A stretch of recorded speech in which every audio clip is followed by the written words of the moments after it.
اعوذ باللہ السمیع العلیم من الشیطان الرجیم ووصى بها ابراہیم بنیہ ویعقوب سورۃ البقرہ آیت نمبر 132۔ ووصى بها اور ابراہیم اور وصیت کی تھی ابراہیم علیہ السلام نے اس کلمہ حق پر، بنی ہی اپنی اولاد کو، ویعقوب یا بنیہ کہ اے میرے بیٹو، ان اللہ اصطفیٰ یقیناً اللہ تعالیٰ نے منتخب کیا ہے، لکم الدین تمہارے لیے دین اسلام، فلا تموتن بس ہرگز تم پہ موت نہ آئے، الا مگر ایسی حالت میں وانتم مسلمون کہ تم منقاد ہو اور تم میں اسلام ہو اور تم مسلمان ہو۔ اس آیت میں اب دلیل نقلی وہ ابراہیم علیہ السلام کی ذکر ہو رہی ہے کہ ابراہیم علیہ السلام نے وصیت کی تھی اسلام پر۔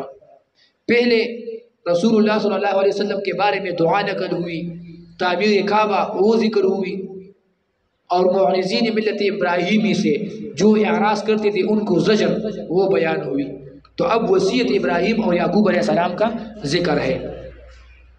اور یہ دوسرا ربط اس طرح ہے کہ پہلے استفائی ذاتی ابراہیم علیہ السلام کی ذکر ہوئی کہ ابراہیم علیہ السلام کو استفائی ذاتی ملی تھی، تو اب غیر کی اصلاح ذکر ہو رہی ہے کہ ابراہیم علیہ السلام نے دوسروں کی بھی اصلاح کی تھی، خود بھی افضل اور عظیم آدمی تھا، اس کو منتخب کیا گیا تھا اور دوسروں کی بھی وہ اصلاح کرتا تھا۔ اور اصل میں یہ دین اسلام کی اہمیت اور عظمت کو بھی اشارہ ہے اس آیت میں کہ یہ ایسا دین ہے کہ اس پر ابراہیم علیہ السلام اور یعقوب علیہ السلام اور تمام انبیاء نے وصیت کی تھی۔ تو یہ رد ہے یہود پر کہ تم اسلام صرف ابراہیم علیہ السلام تک خاص مانتے ہو۔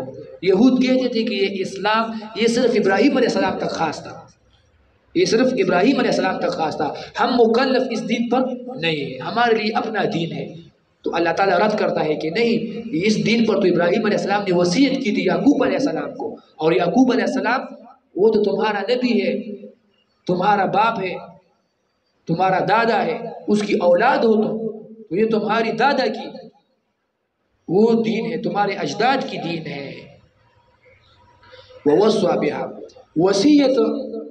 وصیت کہتے ہیں حکم ان اوامر اور نواہی پر جس میں مخاطب کی وہ اصلاح ہو، جو مخاطب ہے اس کی اصلاح ہو، ایسے احکام، ایسے اوامر، ایسے نواہی اس کو ذکر کرنا جس سے اس کی اصلاح ہوتی ہو، تو اس کو کہتے ہیں وصیت۔ اور پھر اس میں تاکید زیادہ ہوتی ہے وصیت میں، کیونکہ وصیت یہ ہوتی ہے موت کے وقت میں، اصل میں وصیت موت کے وقت ہوتی ہے اپنی اولاد کو، اس میں تاکید اس لیے زیادہ ہوتی ہے کہ وصیت میں اگر صحیح وصیت ہو، گناہ کی وصیت نہ ہو تو اس میں نسخہ نہیں آتی، اس میں کوئی تغییر و تبدیل نہیں آتی۔ انسان جب مر جاتا ہے اور اس نے کوئی خیر کی وصیت کی ہو تو اس کو کوئی تبدیل نہیں کر سکتا، کیونکہ اس کو تبدیل کرنا، اس میں تغییر کرنا وہ ایک گناہ کبیرہ ہے۔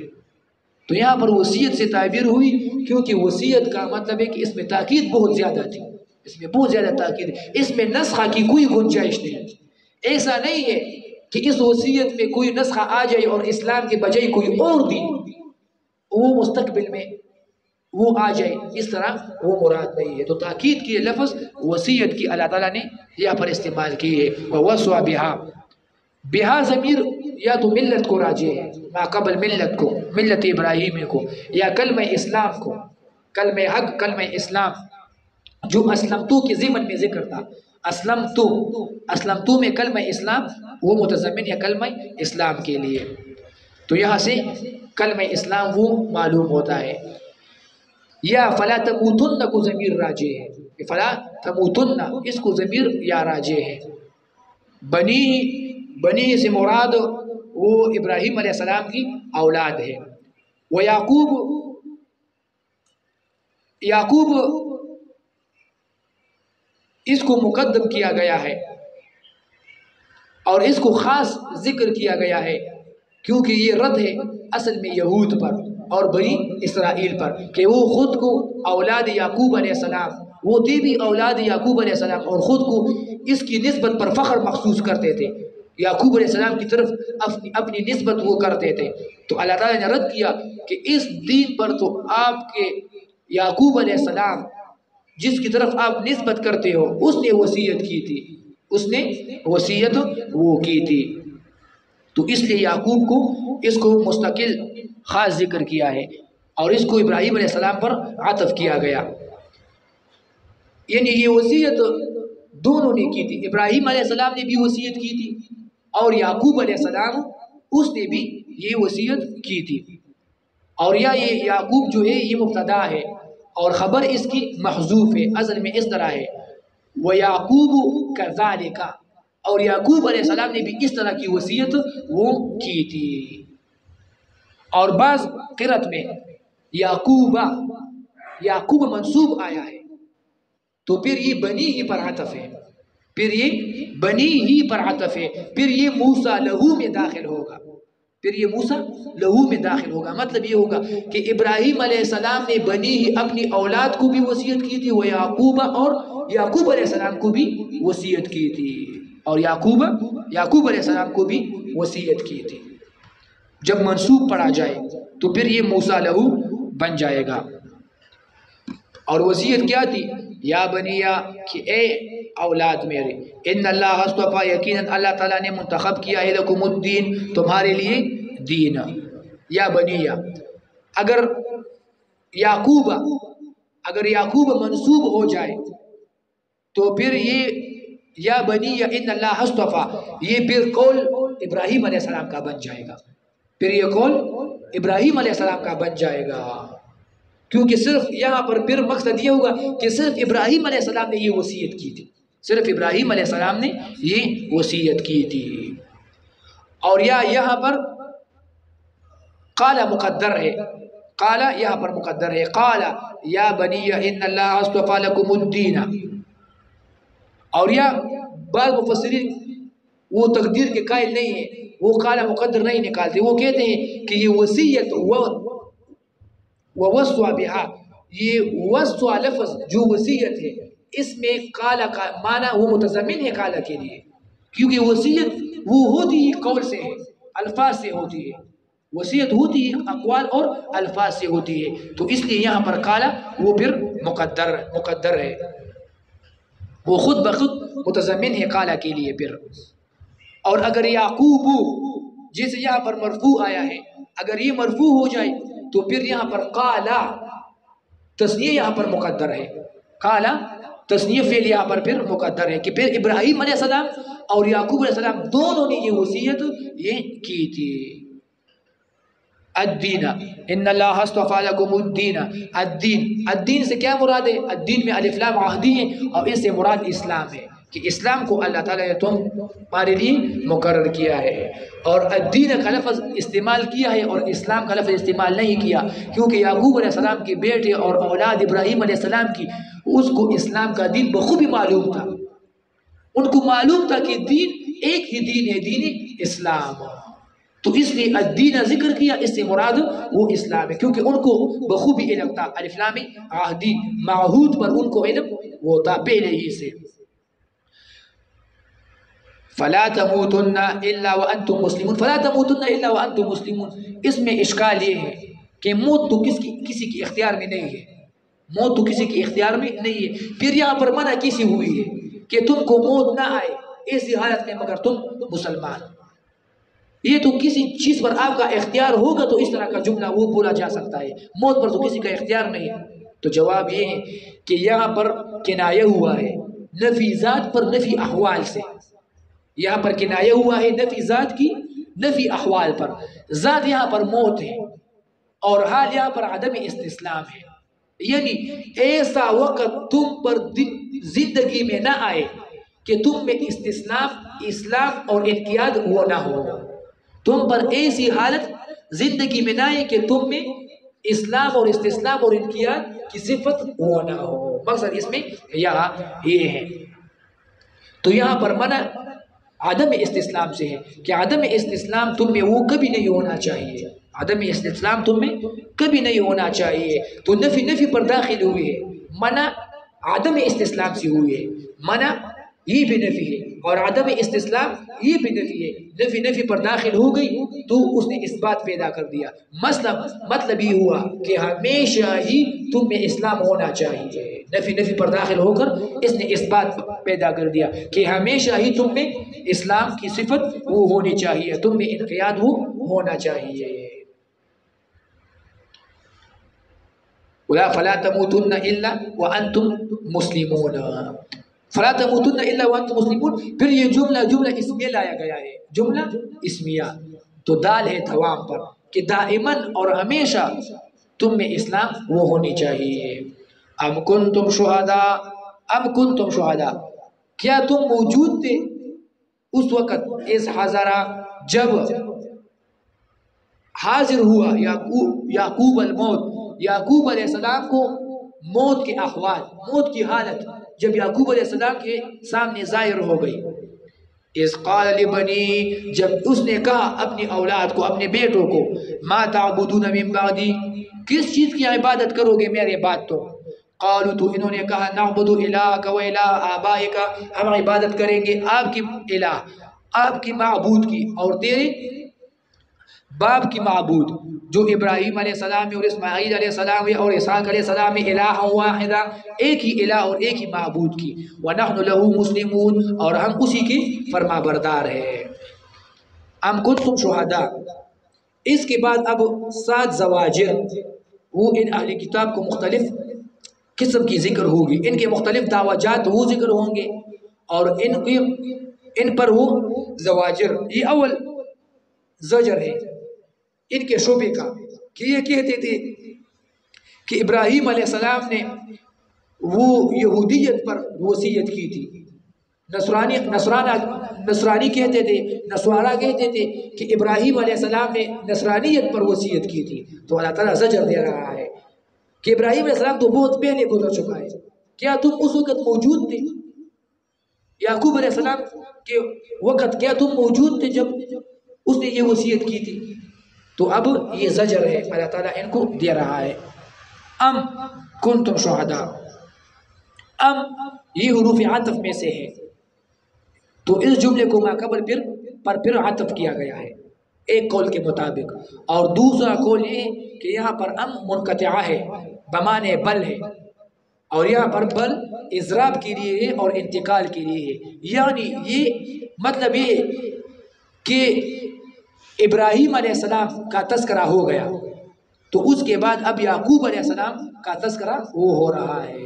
ابراہیم علیہ السلام کے واقعے اور تذکرے سے انتقال ہے اب واقعہ اور تذکرے یعقوب علیہ السلام کی طرف سے، یا اضراب اس طریقے سے ہے کہ یہود انہوں نے مجادلہ کیا، انہوں نے بحث کی کہ ابراہیم علیہ السلام نے یہودیت پر وصیت کی تھی، تو ان کے مجادلے سے انتقال ہے کہ نہیں، تمہارا یہ مجادلہ اور بحث یہ صحیح نہیں ہے، بلکہ یعقوب علیہ السلام نے وصیت کی تھی اسلام پر یعقوب علیہ السلام نے وصیت کی تھی۔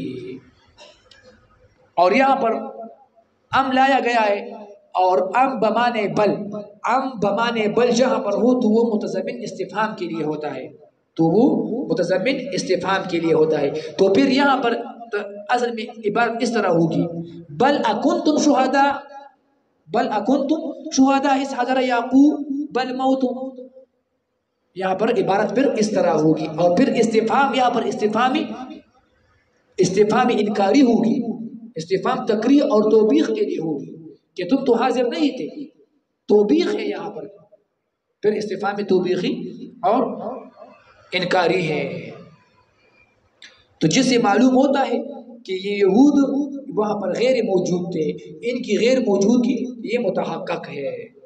اور دوسرا قول یہ ہے کہ یہ ام متصلہ ہے، تو ام متصلہ میں یہ قاعدہ ہے کہ یہ پھر اپنا اس کو ایک مقابل چاہیے، ایک مقابل کی ضرورت ہوتی ہے، ایک معادل کی ضرورت ہوتی ہے، تو اس کا مقابل اور معادل وہ پہلے ذکر ہو چکا ہے، یا جو مجادلہ یہود کا ہے، اور یہاں پر پھر یہاں پر تقدیر ہے، تقدیر اس طرح ہے، اتدعون بالانبیاء الیہودیہ والنصرانیہ ام کنتم شہداء، آیا تم یہ دعویٰ کرتے ہو انبیاء پر کہ انبیاء یہودی تھے یا نصرانی تھے؟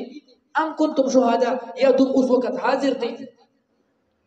تو یہ ان کی عقیدہ اور قول سے معلوم ہوتا ہے کہ ان کا یہ عقیدہ تھا اور یہ ان کا قول تھا کہ انبیاء نے یہودیت اور نصرانیت اس پر ہی وصیت کی تھی۔ تو مقصد یہ ہوا کہ یہاں پر احد الامرین ضرور ہوگی، یا تو تم حاضر ہوں گے اس جگہ پہ، یہاں پر تم حاضر ہوں گے، اور یا تم جھوٹ بول رہے ہو، یا تم جھوٹ بول رہے ہو۔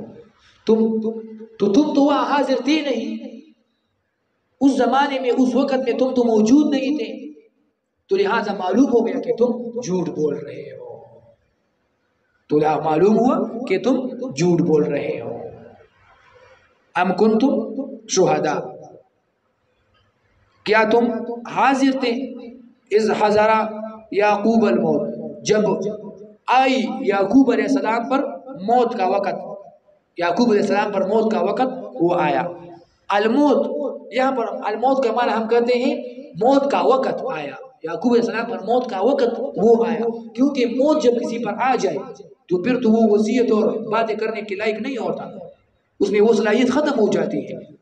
تو اس لیے الموت سے مراد یہاں پر موت کے مقدمات ہیں، بیماری ہے، جو حالات نزعہ ہے، جو انسان کو محسوس ہو رہا ہوتا ہے کہ میری موت واقع ہونے والی ہے، تو حالات موت اور مقدمات موت کے وہ مراد ہے۔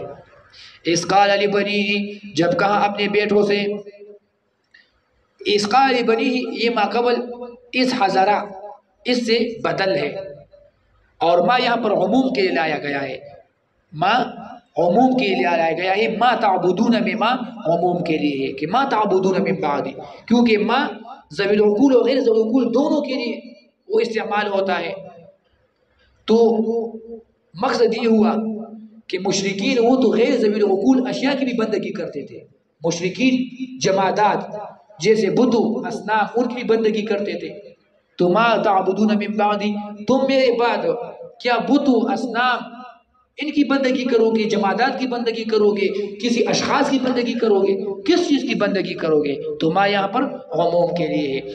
اور پھر یہاں پر یہ استفہام میں مقصد ان کا اختبار تھا، مقصد ان کا امتحان تھا، ان کا امتحان یہاں پر مقصد تھا اس استفہام میں، ما تعبدون من بعدی، کہ کیا کس چیز کی عبادت کرو گے میرے بعد تم، ما تعبدون من بعدی، ما تعبدون من بعدی قالوا، تو انہوں نے کہا نعبدو، ہم عبادت کریں گے الہ کا، آپ کی الہ کی، و الہ آبائکا، اور معبود اور الہ تمہارے باپ کی اور اجداد کی جو ابراہیم اسماعیل اور اسحاق تھے۔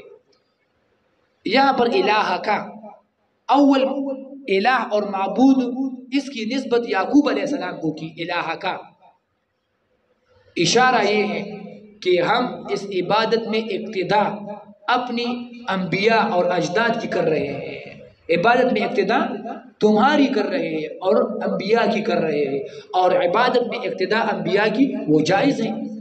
آباء کا باپ کی اقتدا کر رہے ہیں، اپنی اجداد کی اقتدا کر رہے ہیں، یہاں پر مطلق اجداد مراد نہیں ہے، یہ بات ذہن نشین رکھ لیے، یہاں پر مطلق آباء اور اجداد مراد نہیں ہے، کیونکہ مطلق آباء اور اجداد کی اقتدا وہ صحیح نہیں ہے، یہاں پر آباء کا مراد ہے، لیکن آباء کا یہ انبیاء تھے، یہ انبیاء تھے اور انبیاء کی اقتدا وہ جائز ہے۔ آباء کا ابراہیم، پھر ابراہیم علیہ السلام، اسماعیل علیہ السلام اور اسحاق علیہ السلام، ان تمام کو آبا کہا گیا ہے، آبا کہا گیا ہے۔ تو یہ دلیل ہے کہ دادا اور چچا اس پر بھی اطلاق آبا کا وہ ہو سکتا ہے، اس کو بھی باپ آپ کہہ سکتے ہو، کلام عرب میں اس کو بھی باپ اور اب وہ کہا جا سکتا ہے، کیونکہ یہاں پر ابراہیم علیہ السلام یہ پردادا تھا، یہ اس کا جس کو پردادا کہتے ہیں، اور اسحاق یہ دادا تھا، یہ دادا تھا اس کا، ان کے بیٹوں کا دادا تھا۔ یعقوب علیہ السلام باپ تھا بیٹوں کا، اور اسحاق اس کا دادا تھا اور ابراہیم علیہ السلام پر دادا تھا اور اسماعیل علیہ السلام اس کا چچا تھا. اسماعیل علیہ السلام اس کا چچا تھا. تو چچا اور پردادا اور دادا اس پر بھی اطلاق وہ آبا کا ہوا ہے. یہاں پر مقصد یہ ہے. اور حدیث میں بھی ہے رسول اللہ صلی اللہ علیہ وسلم نے کہا ہے کہ العم سن و ابی، العم سن و ابی، چچا جو ہوتا ہے وہ باپ کی طرح ہوتا ہے، باپ کی ہم مثل ہوتا ہے، باپ کی طرح اس کا مرتبہ بھی ہوتا ہے، چچا کا مرتبہ بھی وہ ہوتا ہے. تو اسماعیل علیہ السلام یہاں پر اس کا چچا تھا کیونکہ یہ اسحاق علیہ السلام کا بھائی تھا. اسماعیل علیہ السلام اسحاق علیہ السلام کا وہ بھائی تھا. وہ اسحاق الہ واحدہ، ایک ہی الہ کی ہم بندگی کریں گے. الہ واحدہ، الہ واحدہ یہ بدل ہے الہ کا سے، یہ الہ کا سے بدل ہے. پھر یہاں پر بعض لوگ یہ آیت دلیل میں پیش کرتے ہیں تقلید کے لیے، تقلید کے لیے وہ تقلید کے لیے استدلال کرتے ہیں کہ دیکھو ہاں کہا کہ ہم اپنی آبا اور اجداد ان کی تقلید کرتے ہیں اور ان کی جو بندگی، وہ جس بندگی جس مذہب پر وہ تھے، جس دین پر وہ تھے، ہم بھی اس کی تقلید کر رہے ہیں، اس کی پیچھے جا رہے ہیں. تو یہ صحیح نہیں ہے. اس کا جواب میں نے کیا بھی. ایک جواب تو یہ ہے کہ اولا یہ استدلال تو صحیح نہیں ہے، استدلال اس طریقے سے صحیح نہیں ہے. اولا یہ جواب تو یہ ہے لفظی جواب کہ یہاں پر دیے آبا یہ جو ہے یہ مبدل منہو ہے اور ابراہیم اسماعیل اور اسحاق یہ اس کے لیے اس سے بدل ہے اور بدل مبدل منہو میں مقصود وہ بدل ہوتا ہے، بدل مبدل منہو میں مقصود وہ بدل ہوتا ہے. تو یہاں پر آبا، یہ آبا کا لفظ یہاں پر مقصود نہیں ہے، یہاں پر مقصود ابراہیم اسماعیل اور اسحاق یہ مقصود ہے، یہ مقصود ہے. اور ابراہیم اسماعیل اور اسحاق وہ انبیاء تھے، وہ بالاتفاق انبیاء تھے اور انبیاء کی اتباع اس کو تقلید نہیں کہتے، اس کو تقلید وہ نہیں کہتے. الہ واحدہ، یہ الہ واحدہ یہ الہ کا اس کے لیے یہ اس کی صفت ہے یا اس سے بدل واقع ہوا ہے الہ کا سے. یہ کیوں لائی گئی ہے؟ یہ اصل میں دفع وہم کے لیے لائی گئی ہے. دفع وہم یہ ہے کہ پہلے بتایا گیا کہ الہ کا و الہ آباء کا، کہ ہم تیری بندگی، تیرے الہ کی بندگی کرتے ہیں اور تیرے آبا اور اجداد کی الہ کی بندگی کر رہے ہیں. تو واہم کے ذہن میں یہ وہم آتا کہ ہو سکتا ہے کہ یعقوب علیہ السلام کا الہ جدا ہو اور ابراہیم و اسماعیل و اسحاق علیہ السلام اس کا معبود وہ جدا ہو. ٹھیک ہے. تو اللہ تعالیٰ نے کہا کہ نہیں، الہ واحدہ، یعقوب علیہ السلام، ابراہیم علیہ السلام، اسماعیل علیہ السلام، ان تمام کا الہ ایک ہی الہ ہے. تو یہ دفع وہم کے لیے لایا گیا ہے کہ تعدد یہ الہ میں نہیں ہے، یہاں پر الہ ایک ہی ہے. اور یہاں پر پھر نعبد الہک و الہ آبائک، ان تمام انبیاء کو یہاں پر اضافت ہوئی ہے، یہاں پر تمام انبیاء کو اضافت ہوئی ہے الہ کی. تو اشارہ ہے کہ عبادت میں یہ تمام انبیاء ایک ہی معبود کی وہ عابدین تھے. ان تمام انبیاء میں ایک ہی قسم کا توحید تھا. قدر مشترک ان انبیاء میں یہ کہ یہ صرف اللہ تعالیٰ ہی کی عبادت کرتے تھے، ایک ہی الہ کی بندگی کرتے تھے. وَنَحْنُ لَهُ مُسْلِمُونَ، وَنَحْنُ لَهُ مُسْلِمُونَ، اور ہم صرف اسی کے فرما بردار ہیں، اللہ تعالیٰ کی ہی فرما بردار ہے. یہ جملہ معترضہ ہے ایک قول کے مطابق، اور یا یہ جملہ نعبدو کے ضمیر سے حال واقع ہوا ہے، اس حال میں کہ ہم عبادت کرتے ہیں، اس حال میں کہ وَنَحْنُ لَهُ مُسْلِمُونَ، کہ ہم اس اللہ تعالیٰ کی فرما بردار ہیں. تو یہ پھر جملہ حالیہ بن جائے گا. پھر یہ قید یہ لگائی گئی ہے کیونکہ وَنَحْنُ لَهُ مُسْلِمُونَ، نفس عبادت وہ مشرک بھی کرتا ہے، نفس عبادت وہ تو مشرک بھی کرتا ہے، لیکن ہماری عبادت جو ہم عبادت کرتے ہیں وہ اسلام پر بنا ہے. وہ کس پر بنا ہے؟ وہ اسلام پر بنا ہے، وہ اخلاص پر بنا ہے، وہ توحید پر بنا ہے. وَنَحْنُ لَهُ مُسْلِمِينَ، یہ جملہ اس لیے لایا گیا ہے اور اس کو تزیل کہتے ہیں، اس کو تزیل کہتے ہیں. یہ تاکید ہے ماقبل کے لیے کیونکہ اس کا مضمون ماقبل جمل میں گزر چکا ہے. یہ مضمون دوبارہ مکمل معاد کیا گیا ہے کیونکہ نعبد الہک و الہ آبائک، اس کا مقصد یہی ہے کہ صرف اللہ تعالیٰ ہی کی توحید ہے ہمارے دلوں میں، صرف ہم ان کی ہی منقاد ہیں. پھر دوبارہ وَنَحْنُ لَهُ مُسْلِمُونَ یہ لایا گیا ہے کیونکہ یہ جملہ ما قبل جمل کے مفہوم اور معنی پر یہ مشتمل ہے، اور اس کو کہتے ہیں یہ تزیل. تِلْكَ أُمَّةٌ قَدْ خَلَتْ، تِلْكَ أُمَّةٌ قَدْ خَلَتْ، یہ ایک جماعت تھی جو گزر گئی. لَهَا مَا كَسَبَتْ، ان کے لیے ہے وہ جو انہوں نے کسب کیا، جو اعمال کسب کیے. وَلَكُمْ مَا كَسَبْتُمْ، اور تمہارے لیے ہے وہ اعمال جو تم نے کسب کیے، ان کا بدلہ ملے گا. وَلَا تُسْأَلُونَ، اور تم سے نہیں پوچھا جائے گا.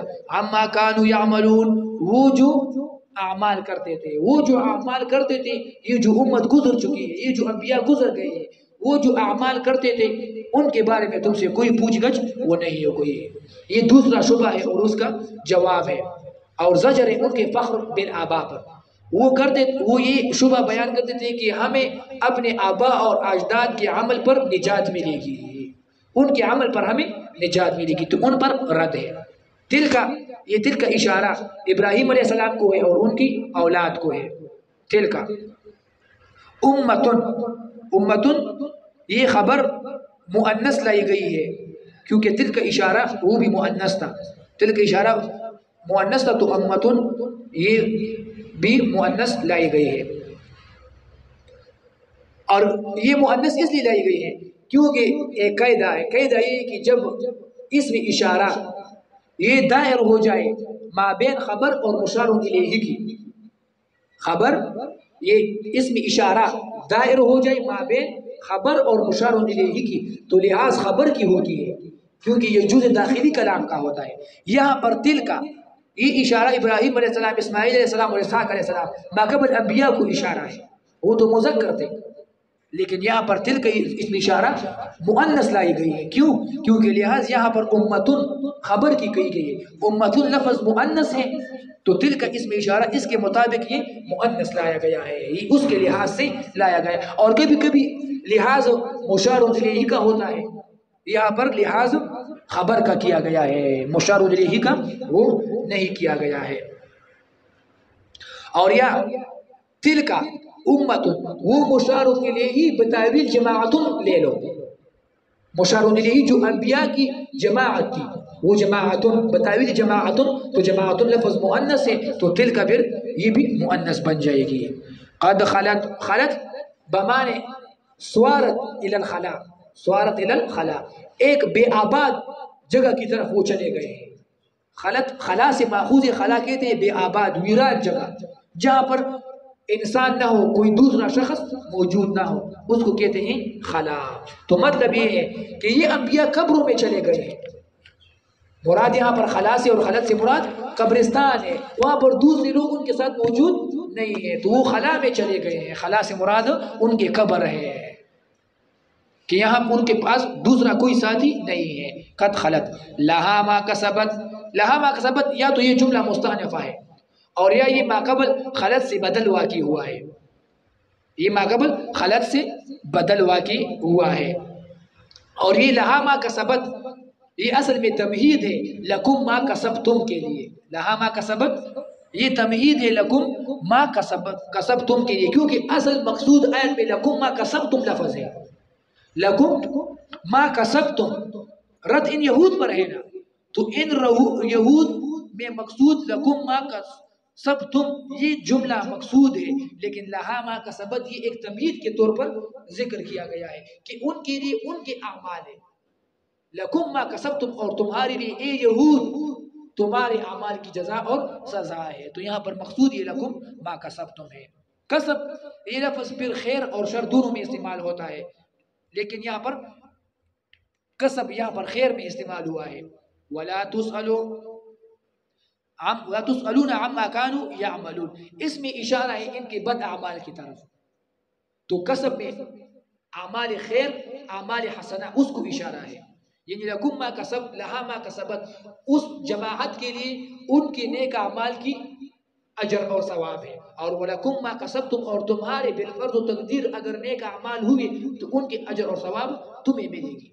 اور وَلَا تُسْأَلُونَ عَمَّا كَانُوا يَعْمَلُونَ اس میں اشارہ ہے بد اعمال کا، اس میں اشارہ ہے بد اعمال کے لیے، شر کے اعمال کے. تو پھر یہاں پر سوال یہ ہے کہ وَلَا تُسْأَلُونَ، تم سے نہیں پوچھا جائے گا ان بد اعمال کے بارے میں، عَمَّا كَانُوا يَعْمَلُونَ، جو وہ انبیاء کرتے تھے.